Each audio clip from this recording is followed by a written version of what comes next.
Hello everyone, स्वागत है आपका एडी लर्निंग अकेडमी पर। तो फ्रेंड्स, आज की क्लास में हम आपके लिए अति महत्वपूर्ण प्रश्न लेकर आए हैं आपके एग्जाम को ध्यान में रखते हुए।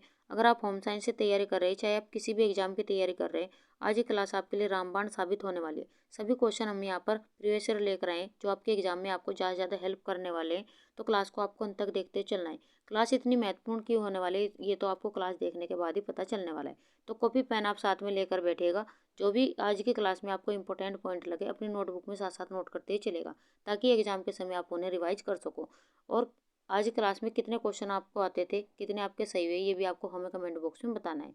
तो चलिए शुरू करेंगे आज की महत्वपूर्ण क्लास। आज की क्लास का हमारा पहला क्वेश्चन है, उच्च ताप के प्रयोग द्वारा सूक्ष्म जीवाणुओं की वृद्धि से बचाव कर भोजन को परिरक्षित करने की विधि है। पहला ऑप्शन धुएं द्वारा, ऑप्शन 2 शुष्कीकरण द्वारा, ऑप्शन 3 विकिरण द्वारा, ऑप्शन 4 निसंक्रमीकरण द्वारा। टीजीटी 2013 में पूछा गया क्वेश्चन है और महत्वपूर्ण प्रश्न है। सभी क्वेश्चनों को पहले आपको ध्यान से पढ़ना है, तब अपना आंसर यहाँ पर देना है। कौन सा ऑप्शन यहाँ पर सही होने वाला है? क्या धुएं द्वारा, क्या शुष्कीकरण, क्या विकिरण, क्या निसंक्रमीकरण? तो ऑप्शन यहाँ पर चौथा हमारा यहाँ पर सही है, निसंक्रमीकरण।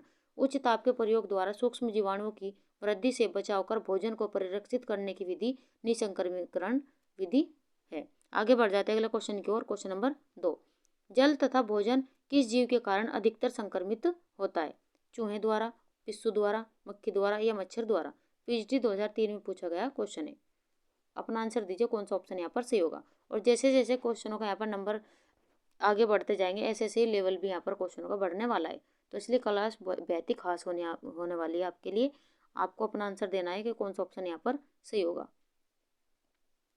जल तथा भोजन किस जीव के कारण अधिकतर संक्रमित होता है? तो किसके कारण होता है अधिकतर संक्रमित? जल और भोजन, मक्खी के कारण होता है। आगे बढ़ जाते हैं अगले क्वेश्चन की ओर। क्वेश्चन नंबर 3, ग्लाइकोलाइसिस प्रक्रिया में होता है। पहला ऑप्शन ग्लाइकोजन का विघटन, ऑप्शन 2 ग्लूकोज का ग्लाइकोजन में परिवर्तन, ऑप्शन 3 अमीनो अम्ल तथा वसा का निर्माण, ऑप्शन 4 ग्लूकोज का पायरुविक अम्ल में परिवर्तन। यूपी टीजीटी 2021 और 11 में पूछा गया क्वेश्चन है। महत्वपूर्ण प्रश्न लगाते हुए चलेगा, क्योंकि ऐसे क्वेश्चन ज़्यादातर आने की संभावना बढ़ जाती है। अपना आंसर दीजिए, कौन सा ऑप्शन यहाँ पर सही होगा। ग्लाइकोलाइसिस प्रक्रिया में क्या होता है? क्या ग्लाइकोजन का विघटन होता है? क्या ग्लूकोज का ग्लाइकोजन में परिवर्तन होता है? क्या अमीनो अम्ल तथा वसा का निर्माण होता है? क्या ग्लूकोज का पायरुविक अम्ल में परिवर्तन होता है? तो कौन सा ऑप्शन हमारे यहाँ पर सही होगा? चौथा ऑप्शन हमारे यहाँ पर सही है। ग्लूकोज का पायरुविक अम्ल में परिवर्तन ग्लाइकोलाइसिस प्रक्रिया में होता है। आगे बढ़ जाते हैं अगले क्वेश्चन की ओर। क्वेश्चन नंबर 4, कैल्सिटोनिन खाली स्थान अमीनो अम्ल की संख्या वाला एक पेप्टाइड है। तो आपको यहाँ पर संख्या बतानी है अमीनो अम्ल की, 16, 8, 32 या 42। DSSB PGT 2018 में पूछा गया क्वेश्चन है। आपको बताना है कि कैल्सिटोनिन में कितने अमीनो अम्ल की संख्या वाला एक पेप्टाइड होता है। तो ऑप्शन कौन सा हमारे यहाँ पर सही होगा? तो 8 हमारा यहाँ पर सही होगा, ऑप्शन 2। कैल्सिटोनिन 8 अमीनो अम्ल की संख्या वाला एक पेप्टाइड है। आगे बढ़ जाते हैं अगले क्वेश्चन की ओर। क्वेश्चन नंबर 5, भारत पर निम्नलिखित सूक्ष्म पोषक पदार्थों की कमी संबंधी विकारों का उच्च बोझ है। ऑप्शन पहला घेंगा, जिसे हम गलगंड भी कहते हैं, रतौंधी, अल्पभर, रक्ताल्पता, संज्ञान। सही विकल्प चुनिए। यूजीसी नेट परीक्षा 2019 में पूछा गया क्वेश्चन है। आपको बताने कि कौन सा ऑप्शन यहाँ पर सही होगा। भारत पर निम्नलिखित सूक्ष्म पोषक पदार्थों की कमी संबंधित विकारों का बोझ है। तो किन किन विकारों का बोझ है, ये आपको यहाँ पर बताना है। ऑप्शन पहला ए, बी और सी, ऑप्शन 2 ए, बी और डी, ऑप्शन 3 बी, सी और डी, ऑप्शन 4 सी, डी या ई। आपको बताना है कौन सा ऑप्शन यहाँ पर सही होगा। ऑप्शन यहाँ पर देखिए, घेंगा, गलगंड, एक तो ऑप्शन हमारे यहाँ पर सही है पहला, ऑप्शन बी रतौंधी और ऑप्शन डी रक्ताल्पता। तो आप यहाँ पर देख सकते हैं ए, बी और डी कौन से ऑप्शन में यहाँ पर मिलने वाला है। तो ऑप्शन हमारा ए, बी, सी, तो पहला ऑप्शन तो हमारा नहीं होगा। बी, सी, डी ये भी नहीं होगा और चौथा भी नहीं होगा। ऑप्शन दूसरा हमारे यहाँ पर से ए, बी और डी। आगे बढ़ जाते हैं अगले क्वेश्चन की ओर। क्वेश्चन नंबर 6, वसा की मात्रा किस स्थिति में बढ़ा दी जानी चाहिए? मधुमेह, सुपोषण, कुपोषण, हृदय संबंधी रोग। टीजीटी 2011 में पूछा गया क्वेश्चन है। अपना आंसर देना है, कौन सा ऑप्शन यहाँ पर सही होगा। वसा की मात्रा किस स्थिति में बढ़ा देनी चाहिए? तो किस स्थिति में बढ़ा देनी चाहिए? तो कुपोषण की स्थिति में वसा की मात्रा बढ़ा देनी चाहिए। वसा संबंधी एक क्वेश्चन पूछा जाता है कि एक ग्राम वसा में कितनी कैलोरी ऊर्जा प्राप्त होती है? तो एक ग्राम वसा में 9.1 कैलोरी ऊर्जा प्राप्त होती है। ऊर्जा प्राप्त होती है। ये क्वेश्चन एग्जाम में पूछा गया है, तो ये भी आप नोट करते ही चलेगा। आगे बढ़ जाते हैं अगले क्वेश्चन की ओर। क्वेश्चन नंबर 7, वस्त्र को जलाने पर जब वह सिकुड़ता है और कड़ी मोती बनता है तो वह वस्त्र है। यहाँ पर आपको क्वेश्चन को ध्यान से पढ़ना है कि ऐसा वस्त्र जो जलाने पर सिकुड़ता है और कड़ी मोती के समान बन जाता है, तो ऐसा वस्त्र कौन सा वस्त्र है? ऊनी वस्त्र, सूती वस्त्र, रेशमी वस्त्र या कृत्रिम वस्त्र? बताइए कौन सा ऑप्शन यहाँ पर सही होगा। ऑप्शन यहाँ पर देखें तो तीसरा ऑप्शन हमारे यहाँ पर से रेशम। रेशम वह वस्त्र है जो जलाने पर सिकुड़ता है और कड़ी मोती बन जाता है, तो ऐसा वस्त्र कौन सा वस्त्र है? रेशमी वस्त्र। आगे बढ़ जाते हैं अगले क्वेश्चन की ओर। क्वेश्चन नंबर 8, लिनन तंतु खालिस्तान के ताने से प्राप्त होता है। कपास का पौधा, फ्लेक्स का पौधा, जूट का पौधा या हेम्प का पौधा? यूपी टीजीटी 2021 में पूछा गया क्वेश्चन है। यहाँ पर लिनन तंतु आपको बताना है कि किस पौधे से प्राप्त होता है, किस पौधे के तने से प्राप्त होता है, ये आपको यहाँ पर बताना है। तो कौन सा ऑप्शन हमारे यहाँ पर सही होगा, ये आपको बताना है। ऑप्शन यहाँ पर देखें तो दूसरा ऑप्शन हमारे यहाँ पर सही है, लिनन तंतु फ्लेक्स का पौधा के तने से प्राप्त होता है। और ये क्वेश्चन एग्जाम में अलग अलग तरह से पूछा जाता है। आगे बढ़ जाते हैं अगले क्वेश्चन की ओर। क्वेश्चन नंबर 9, वस्त्रों या रेशों का राजा किसे कहा जाता है? रेशम, कपास, जूट, लिनन? टीजीटी 2009 में पूछा गया क्वेश्चन है। आपको यहाँ पर बताना है कि वस्त्रों का राजा किसे कहा जाता है। तो वस्त्रों का राजा किसे कहा जाता है? ऑप्शन दूसरा हमारे यहाँ पर से कपास को वस्त्रों का राजा कहा जाता है। और यहाँ से भी क्वेश्चन पूछा जाता है कि कपास किस तरह का तंतु है, तो यह एक प्राकृतिक तंतु है। यह एक प्राकृतिक तंतु है। आगे बढ़ जाते हैं अगले क्वेश्चन की ओर। क्वेश्चन नंबर 10, लिनन या फ्लेक्स का क्रॉस सेक्शन दर्शाता है कि वह बहुकोण है, अंडाकार है, त्रिकोण है, रेखन के आकार का है। और आप यहाँ पर देख सकते हैं जीआईसी प्रवक्ता एग्जाम 2013, 14 और 12 लगातार क्वेश्चन यहाँ पर पूछा गया है, तो महत्वपूर्ण प्रश्न आप यहाँ पर लगाते चलेगा। लिनन या फ्लेक्स का क्रॉस सेक्शन दर्शाता है कि वह क्या है? वह पहले ऑप्शन हमारे से बहुकोण है। आगे बढ़ जाते हैं अगले क्वेश्चन की ओर। क्वेश्चन नंबर 11, फ्रेंड्स हमारी वीडियो, हमारा कंटेंट अगर आपको अच्छा लग रहा हो तो लाइक सब्सक्राइब करना ना भूलें। अगर आप चैनल पर पहली बार आए तो चैनल को सब्सक्राइब करें और बेल आइकन भी दबा लीजिए, ताकि आने वाली वीडियोज़ के नोटिफिकेशन आपको समय से मिलते रहे। और हम बस एक प्रयास करें ताकि आपका एग्जाम से पहले आप ज़्यादा से ज़्यादा क्वेश्चनों का यहाँ पर रिवाइज कर सको। जैसे कि आप सभी को पता है कि आपका एग्जाम भी जल्दी ही होने वाला है, तो आपको ज़्यादा हेल्प मिल सके, बस हमारा प्रयास यही है। हम और भी बेहतर कंटेंट आपको यहाँ पर प्रोवाइड कराते रहेंगे। तो चलिए क्लास में आप बने रहिए। क्लास का हमारा 11वां क्वेश्चन है, सबसे अधिक आर्द्रता अवशोषक का गुण होता है? ऊनी रेशे में, सूती रेशे में, रेयन रेशे में या रेशम रेशे में? पीजीटी 2013 में पूछा गया क्वेश्चन है। आपको यहाँ पर बताना है कि सबसे अधिक आर्द्रता अवशोषक का गुण किस में होता है। तो किस में होता है? तो सूती रेशे में सबसे अधिक आर्द्रता अवशोषक का गुण होता है। और एक क्वेश्चन अलग अलग तरह से कई बार एग्जाम में पूछा गया है। आगे बढ़ जाते हैं अगले क्वेश्चन की ओर। क्वेश्चन नंबर 12, आर्द्र ताप व दाब में ऊनी तंतु सिकुड़ जाते हैं और आपस में जुड़ जाते हैं, इसे कहा जाता है? गिनिंग, फेल्टिंग, गलाना या वर्स्टेड? और आप यहाँ पर देख सकते हैं कि महत्वपूर्ण प्रश्न कितना होने वाला है, क्योंकि कई एग्जाम में ये पूछा गया है।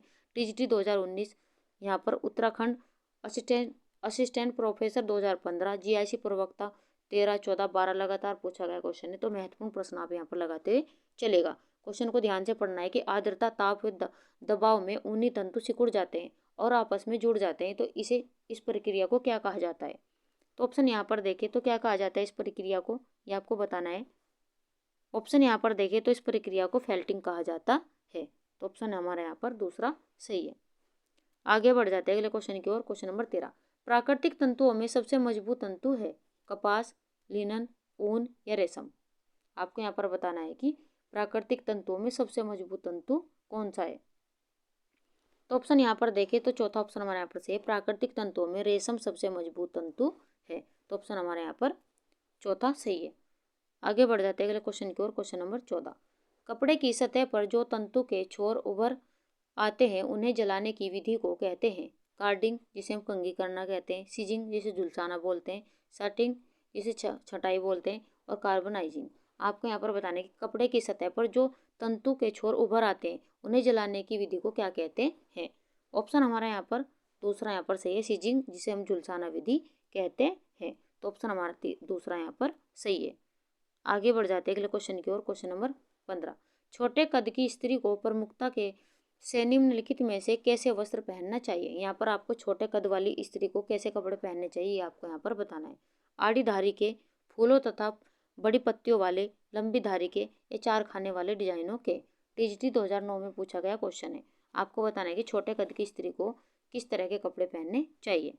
ऑप्शन यहाँ पर देखें, क्या आड़ी धारी के, तो ये तो ऑप्शन हमारा नहीं होगा। फूलों तथा बड़ी पत्तियों के, ये भी नहीं होगा। चार खानों वाले डिजाइन, ये भी नहीं होगा। तो ऑप्शन तीसरा हमारे यहाँ पर सही, लंबी धारी के कपड़े छोटे कद वाली स्त्रियों को पहनने चाहिए। आगे बढ़ जाते हैं अगले क्वेश्चन की ओर। क्वेश्चन नंबर 16, महत्वपूर्ण प्रश्न आप यहाँ पर लगाते हुए चलेगा। सूती वस्त्रों की धुलाई के समय रंग निकलने से बचने के लिए इसका प्रयोग किया जाता है। तो किसका प्रयोग किया जाता है? सूती वस्त्रों की जब धुलाई करते हैं उनका रंग निकलता है, तो उससे बचने के लिए किसका प्रयोग किया जाता है ये आपको बताना है। सिरका, लिसापोल, साधारण नमक, सोडियम कार्बोनेट। और आप यहाँ पर देख सकते हैं कितने एग्जाम में क्वेश्चन लगातार पूछा गया है। तो महत्वपूर्ण प्रश्न आप यहाँ पर लगाते हुए चलेगा। ऑप्शन यहाँ पर देखें तो तीसरा ऑप्शन हमारे यहाँ पर से साधारण नमक। सूती वस्त्रों की धुलाई के समय रंग निकलने से बचने के लिए साधारण नमक का प्रयोग किया जाता है। आगे बढ़ जाते हैं अगले क्वेश्चन की ओर। क्वेश्चन नंबर 17, अंडे में से मक्खी बनने में कितना समय लगता है? 5 दिन का समय, 7 दिन का समय, 8 दिन का समय या 10 दिन का समय। आपको बताना है कि अंडे में से मक्खी बनने में कितना समय लगता है, यह आपको यहाँ पर बताना है। ऑप्शन यहाँ पर देखें तो कितना समय लगता है, तो अंडे में से मक्खी बनने में 8 दिन का, लगभग 8 दिन का समय लगता है। और एक वयस्क मक्खी एक बार में लगभग 500 अंडे देती है। एक वयस्क मक्खी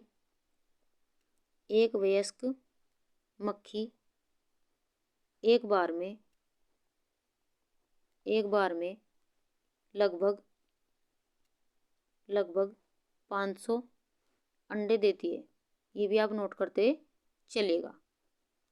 आगे बढ़ जाते हैं अगले क्वेश्चन की ओर। क्वेश्चन नंबर 18, यदि आकार, यहाँ पर आकार कर लीजिएगा, यदि आकार, रंग और रेखाएं बार बार प्रयुक्त होती है तो उसमें कला के किस अंश का प्रयोग होता है? अवधारणा, नमूना, संतुलन या केंद्रीय बिंदु। DSSB TGT 2014 में पूछा गया क्वेश्चन है।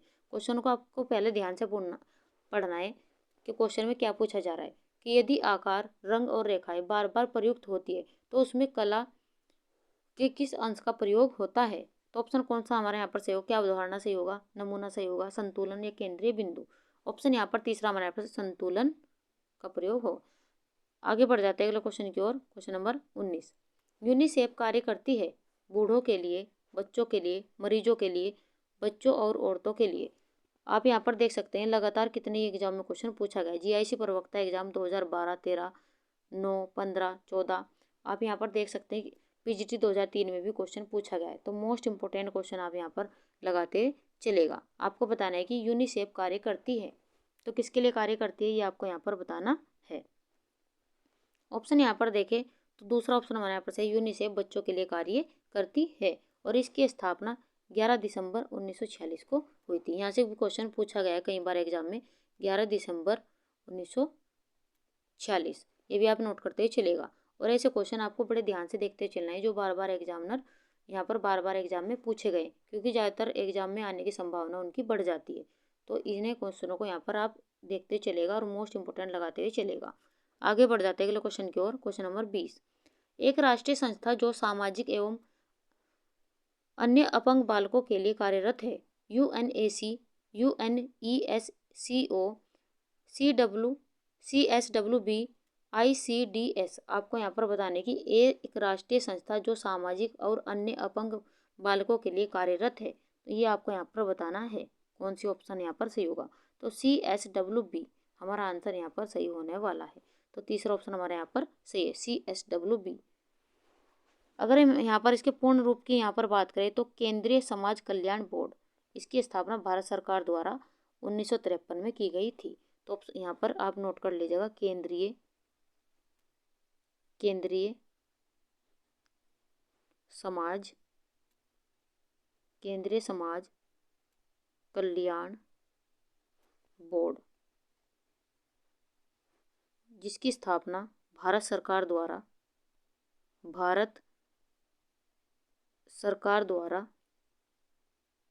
अगस्त 1953 में की गई थी। तो आप ये भी नोट करते चलेगा। आगे बढ़ जाते हैं अगले क्वेश्चन की ओर। Question number 21। भारतीय बहुउद्देशीय भोजन को खालिस्तान द्वारा तैयार और विपणन किया जाता है।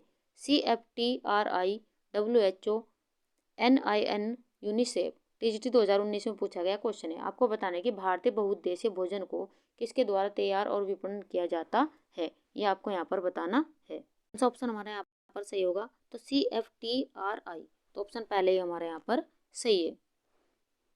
भारतीय बहुउद्देशीय भोजन को CFTRI द्वारा तैयार और विपणन किया जाता है।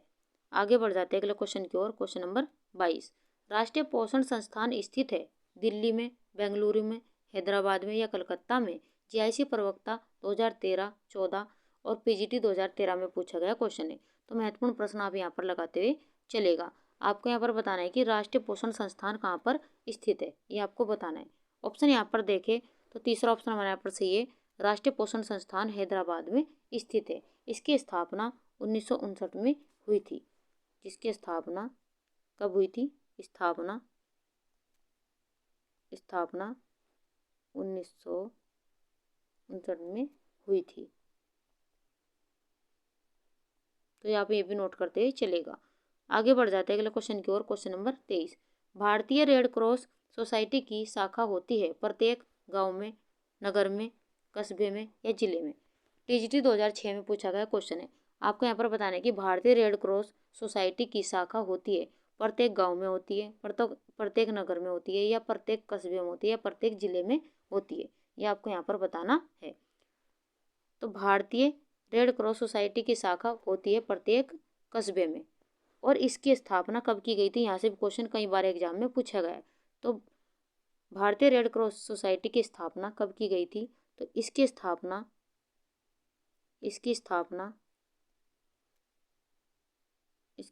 1920 में हुई थी।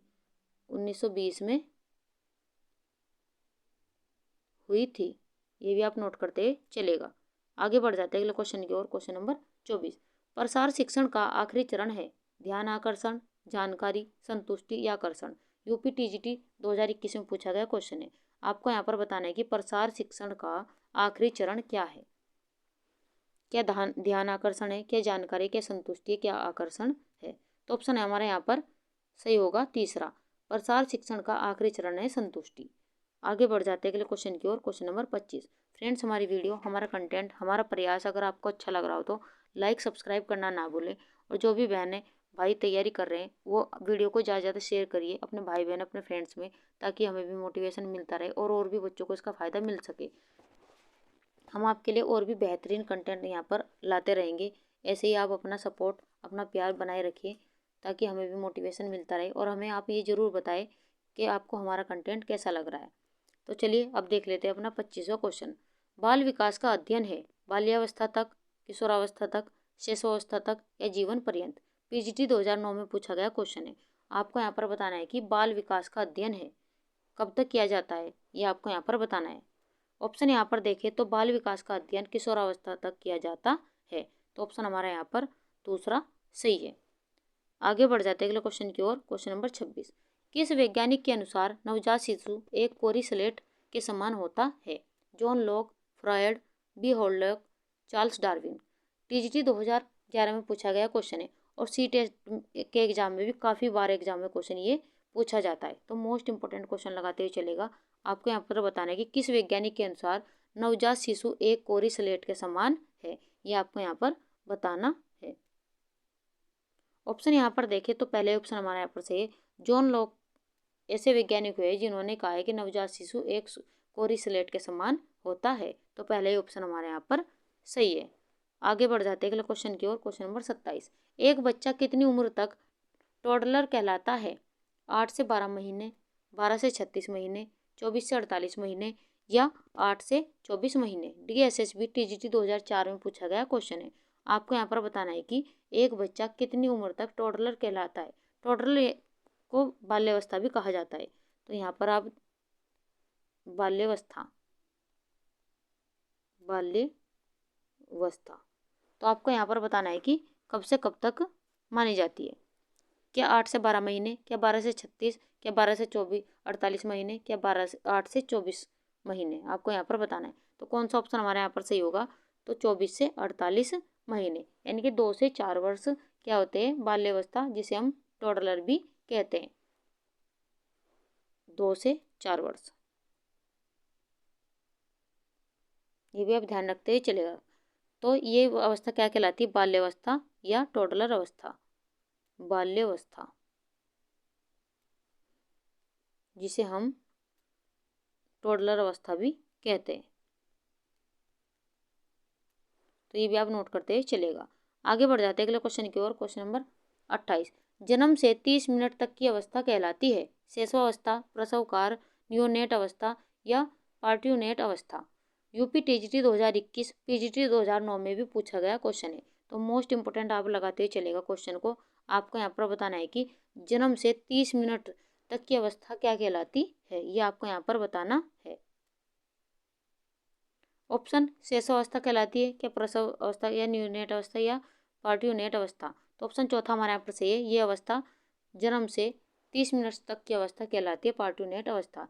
यह अवस्था 15 से 30 मिनट तक होती है। तो कब से कब तक होती है? 15 से 30 मिनट तक। तो ये भी आप नोट करते चलेगा। आगे बढ़ जाते हैं अगले क्वेश्चन की ओर। नवजात शिशु की जन्म के समय औसत लंबाई होती है 19 से 24 इंच, 11 से 17 इंच, 17 से 21 इंच या 27 से 29 इंच। आपको यहाँ पर बताना है कि नवजात शिशु की जन्म के समय औसत लंबाई कितनी होती है। ऑप्शन यहाँ पर देखें तो तीसरा ऑप्शन हमारे यहाँ पर से, नवजात शिशु की जन्म के समय औसत लंबाई होती है 17 से 21 इंच। आगे बढ़ जाते हैं अगले क्वेश्चन की ओर। क्वेश्चन नंबर 30, कोशिका की खोज किसने की? Wilson, Robert brown, Robert Hooke या हाइमेन।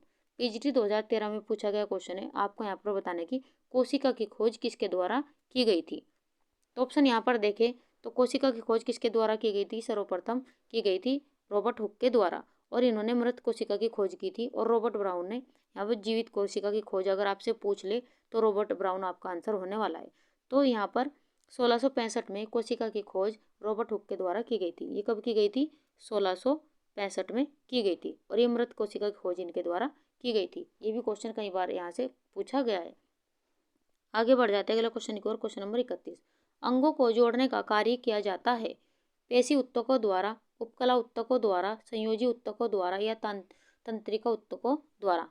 पीजीटी 2006 में पूछा गया क्वेश्चन है। अपना आंसर आपको देना है कि कौन सा ऑप्शन यहाँ पर सही होगा। अंगों को जोड़ने का कार्य किया जाता है, तो किसके द्वारा किया जाता है, ये आपको यहाँ पर बताना है। ऑप्शन यहाँ पर तीसरा हमारे यहाँ पर सही है, संयोजी उत्तकों द्वारा अंगों को जोड़ने का कार्य किया जाता है। तो तीसरा ऑप्शन हमारे यहाँ पर सही है। आगे बढ़ जाते हैं अगले क्वेश्चन की ओर। क्वेश्चन नंबर 32, मांसपेशियां शरीर के कुल भाग के लगभग कितने प्रतिशत होती है?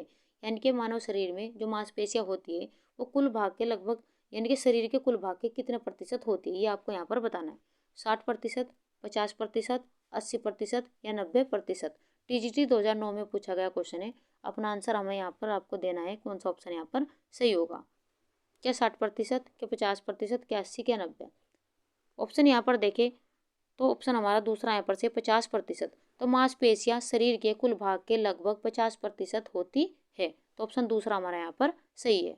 आगे बढ़ जाते हैं अगले क्वेश्चन की ओर। अगला हमारा महत्वपूर्ण प्रश्न है, एक व्यक्ति 1 मिनट में श्वसन करता है 45 बार, 72 बार, 18 बार या 60 बार। मोस्ट इंपोर्टेंट क्वेश्चन आप यहाँ पर लगाते हुए चलेगा। आप यहाँ पर देख सकते हैं कई एग्जाम में लगातार क्वेश्चन पूछा गया है। आपको यहाँ पर बताना है कि एक व्यक्ति 1 मिनट में श्वसन करता है तो कितनी बार करता है, ये आपको यहाँ पर बताना है। कि 45 बार करता है तो ये तो ऑप्शन हमारा नहीं होगा, 72 बार नहीं होगा, 60 बार ये भी ऑप्शन हमारा नहीं होगा। तो एक बार एक व्यक्ति 1 मिनट में कितनी बार सांस लेता है? तो 18 बार सांस लेता है। तो ऑप्शन हमारे यहाँ पर तीसरा सही है, 18 बार श्वसन करता है। आगे बढ़ जाते हैं अगले क्वेश्चन की ओर। क्वेश्चन नंबर 34, खाने की पाचन क्रिया प्रारंभ होती है छोटी आंत में, अमाशय में, मुख में या बड़ी आंत में। आपको यहाँ पर बताना है कि खाने की पाचन क्रिया प्रारंभ होती है। यूपीएलटी 2018 में पूछा गया क्वेश्चन है। आपको बताना है कि कौन सा ऑप्शन यहाँ पर सही होगा। तो कहाँ से प्रारंभ होती है खाने की पाचन क्रिया? तो मुख से प्रारंभ होती है। ऑप्शन हमारा यहाँ पर तीसरा सही है। और सबसे अधिक जो पाचन क्रिया होती है वो छोटी आंत में होती है। ये भी आप ध्यान रखते हुए चलेगा। आगे बढ़ जाते हैं अगले क्वेश्चन की ओर।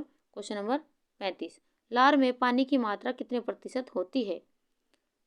43.7%, 96.9%, 45%, 99.27%। आपको यहाँ पर बताना है कि लार में पानी की मात्रा कितने प्रतिशत होती है। पीजीटी 2019 में पूछा गया क्वेश्चन है और महत्वपूर्ण प्रश्न आप यहाँ पर लगाते हुए चलेगा। आपको बताने कि लार में पानी कितने प्रतिशत मात्रा होती है पानी की।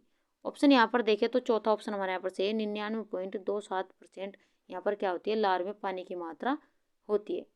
आगे बढ़ जाते हैं अगले क्वेश्चन की ओर। Question number 36। भोजन नष्ट होने का कारण है खमीर, बैक्टीरिया, फफूंदी या उपयुक्त सभी।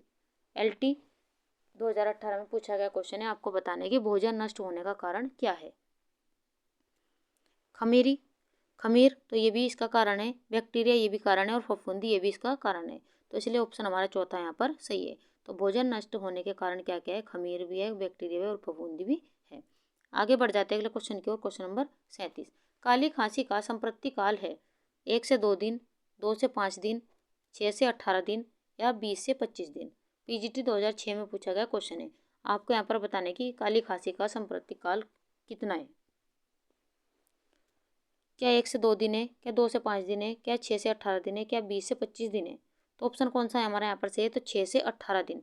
काली खांसी का संप्रति काल कितना है, 6 से 18 दिन। आगे बढ़ जाते हैं अगले क्वेश्चन की ओर। Question number 38। संगठन संरचना का सबसे पुराना और सरल प्रकार है कार्यात्मक संगठन, लंबवत संगठन, रेखीय संगठन या रेखीय व स्टाफ संगठन। यूपी टीजीटी 2021 में पूछा गया क्वेश्चन है। आपको बताने की संगठन संरचना का सबसे पुराना और सरल प्रकार कौन सा है। तो कौन सा होगा यहाँ पर, कार्यात्मक संगठन, तो ये तो ऑप्शन हमारा नहीं होगा, लंबवत भी नहीं होगा, रेखीय व स्टाफ भी नहीं होगा। तो ऑप्शन हमारा तीसरा यहाँ पर से रेखीय संगठन संगठन संरचना का सबसे पुराना और सरल प्रकार है। आगे बढ़ जाते हैं अगले क्वेश्चन की ओर। चिकनाई के धब्बे छुड़ाने के लिए प्रयुक्त विधि है रासायनिक विधि, अवशोषक विधि, घोलक विधि या इनमें से कोई नहीं। टीजीटी 2010 में पूछा गया क्वेश्चन है। आपको यहाँ पर बताना है कि चिकनाई के धब्बे छुड़ाने के लिए प्रयुक्त विधि कौन सी होगी। क्या रासायनिक विधि होगी, अवशोषक या घोलक विधि। ऑप्शन यहाँ पर देखें तो दूसरा ऑप्शन हमारे यहाँ पर से है, चिकनाई के धब्बे छुड़ाने के लिए जो प्रयुक्त विधि है वो है अवशोषक विधि। तो दूसरा ऑप्शन हमारे यहाँ पर सही है। आगे बढ़ जाते हैं अगले क्वेश्चन की ओर। Question number 40। Most important question आप यहाँ पर लगाते हुए चलेगा क्योंकि कई एग्जाम में ये क्वेश्चन यहाँ पर पूछा गया है। और फ्रेंड्स आप यहाँ पर देख रहे हैं कि हमने वही महत्वपूर्ण प्रश्न लिए जो बार बार एग्जाम में पूछे गए। काफ़ी एग्जाम में ऐसे ही क्वेश्चन पूछे गए, तो इन क्वेश्चन को आप ध्यान से देखते हुए चलेगा। आप आज ही क्लास से आपको 2 से 3 क्वेश्चन आपके एग्जाम में जरूर देखने को मिलने वाले हैं। चलिए देख लेते हैं अपना 40वां क्वेश्चन। 1932 में कॉलेज स्तर पर गृह विज्ञान लागू करने वाली पहली संस्था कौन सी थी। Queen Mary's College Madras, Lady Irwin College Delhi, Women Christian College Madras, agricultures institute Allahabad. आपको यहाँ पर बताना है कि 1932 में कॉलेज स्तर पर गृह विज्ञान लागू करने वाली पहली संस्था कौन सी थी, ये आपको यहाँ पर बताना है। तो कौन सा ऑप्शन हमारे यहाँ पर है, क्वीन मैरिज कॉलेज मद्रास ये होगा, तो ये तो ऑप्शन हमारा नहीं होगा। वुमेन्स क्रिश्चियन कॉलेज मद्रास ये भी नहीं होगा। एग्रीकल्चर इंस्टीट्यूट इलाहाबाद ये भी ऑप्शन हमारा नहीं होगा। तो दूसरा हमारा ऑप्शन यहाँ पर सही है, लेडी इरविन कॉलेज नई दिल्ली जो 1932 में कॉलेज स्तर पर गृह विज्ञान लागू करने वाली पहली संस्था थी। तो ऑप्शन हमारा यहाँ पर दूसरा सही है, लेडी इरविन कॉलेज नई दिल्ली। आगे बढ़ जाते हैं अगले क्वेश्चन की ओर। Question number 41। गृह विज्ञान विषय अपने शुरुआती चरण में इनमें से क्या कहा जाता था। ये आपको बताना है कि गृह विज्ञान शुरुआत में इसे गृह विज्ञान को क्या कहा जाता था, ये आपको यहाँ पर बताना है। पारिवारिक विज्ञान, सामाजिक विज्ञान, घरेलू विज्ञान या मानव विज्ञान। टीजीटी झारखंड 2017 में पूछा गया क्वेश्चन है। आपको यहाँ पर बताना है कि गृह विज्ञान विषय अपने शुरुआती चरण में इसमें से क्या कहा जाता था। पारिवारिक विज्ञान तो ये तो ऑप्शन हमारा नहीं होगा। सामाजिक विज्ञान तो ये भी ऑप्शन हमारा नहीं होगा। मानव विज्ञान ये भी ऑप्शन हमारा नहीं होगा। तो ऑप्शन हमारा तीसरा यहाँ पर से गृह विज्ञान विषय को अपने शुरुआती चरण में यह घरेलू विज्ञान कहा जाता था। तो ऑप्शन हमारा तीसरा यहाँ पर सही है। आगे बढ़ जाते हैं अगले क्वेश्चन की ओर। Question number 42। गृह विज्ञान प्रसार कार्यकर्ता जीवन शैली को सुधारता है केवल किसानों को, केवल बच्चों को, केवल महिलाओं को, उपरोक्त सभी। जीआईसी 2017 में पूछा गया क्वेश्चन है। आपको यहाँ पर बताना है कि गृह विज्ञान प्रसार कार्यकर्ता जीवन शैली को सुधारता है, तो किन की जीवन शैली को सुधारता है ये आपको बताना है। केवल किसानों के, क्या केवल बच्चों के, क्या केवल महिलाओं के? तो यहाँ पर ऑप्शन हमारा किसानों के भी होगा, बच्चों के भी होगा और महिलाओं के भी होगा। तो ऑप्शन उपरोक्त सभी यहाँ पर होगा। गृह विज्ञान प्रसार कार्यकर्ता जीवन शैली को सुधारता है, यहाँ पर किसानों, बच्चों और महिलाओं, उपरोक्त सभी हमारा आंसर यहाँ पर होगा। आगे बढ़ जाते हैं अगले क्वेश्चन की ओर। Question number 43। गृहिणी का मुख्य कार्य है। ऑप्शन पहला घर की सफाई करना, ऑप्शन 2 कपड़े धोना व कपड़े सिलना, ऑप्शन 3 खाना बनाना, ऑप्शन 4 गृह कार्यों में व्यवस्थित करने में सभी सदस्यों का सहयोग प्राप्त करना। टीजीटी 2006 में पूछा गया क्वेश्चन है। आपको यहाँ पर बताने की एक गृहिणी का मुख्य कार्य क्या होगा। क्या घर की सफाई करना होगा, कपड़े धोना, कपड़े सिलना होगा, खाना बनाना होगा, या ऑप्शन चौथा होगा। तो ऑप्शन यहाँ पर देखें तो चौथा ऑप्शन हमारे यहाँ पर सही है। गृहिणी का जो मुख्य कार्य है वो गृह कार्यों में को व्यवस्थित करने में सभी सदस्यों का सहयोग प्राप्त करना। तो ऑप्शन चौथा हमारे यहाँ पर सही है। आगे बढ़ जाते हैं अगले क्वेश्चन की ओर। Question number 44। प्रेरणा को समझने के लिए मुख्य प्रत्यय है समाज, मूल्य, लक्ष्य स्तर, पास का वातावरण, या उपरोक्त सभी। जीआईसी 2017 में पूछा गया क्वेश्चन है। आपको यहाँ पर बताना है कि प्रेरणा को समझने के लिए मुख्य प्रत्यय क्या है। बताइए कौन सा ऑप्शन हमारा यहाँ पर होगा। तो समाज, प्रेरणा को समझने के लिए तो मुख्य जो प्रत्यय है वो समाज भी होगा, मूल्य, लक्ष्य स्तर भी होगा और पास का वातावरण भी होगा। जब ये सभी चीज़ें होगी तो जब भी हमें क्या होगी, प्रेरणा मिलेगी। तो उपरोक्त सभी हमारा आंसर यहाँ पर होगा, उपरोक्त सभी। तो चौथा ऑप्शन हमारा सही है। आगे बढ़ जाते हैं अगले क्वेश्चन की ओर। Question number 45। फ्रेंड्स, हमारी वीडियो, हमारा कंटेंट अगर आपको अच्छा लग रहा हो तो लाइक सब्सक्राइब करना ना भूलें और वीडियो को ज़्यादा से ज़्यादा शेयर करिए ताकि हमें भी मोटिवेशन मिलता रहे। हमारा मोटिवेशन आप बढ़ाते रहिए वीडियो को लाइक और सब्सक्राइब करके। तो चलिए देख लेते हैं अपना 45वां क्वेश्चन। गृह विज्ञान शब्द का वास्तविक अर्थ है गृह कला, घर का विज्ञान, गृह अर्थशास्त्र, घर से संबंधित वैज्ञानिक ज्ञान। आपको यहाँ पर बताना है कि गृह विज्ञान का जो वास्तविक अर्थ क्या है, ये आपको यहाँ पर बताना है। क्या गृह कला, घर का विज्ञान, गृह अर्थशास्त्र, या घर से संबंधित वैज्ञानिक ज्ञान। तो कौन सा ऑप्शन हमारा यहाँ पर सही होगा। तो गृह विज्ञान का जो शाब्दिक शब्द का अर्थ है जो वास्तविक, वो घर से संबंधित वैज्ञानिक ज्ञान। तो चौथा ऑप्शन हमारे यहाँ पर सही है। आगे बढ़ जाते अगले क्वेश्चन की ओर। Question number 46। प्रसिद्ध मधुबनी पेंटिंग किस राज्य से है। बिहार, उत्तर प्रदेश, गुजरात, या राजस्थान।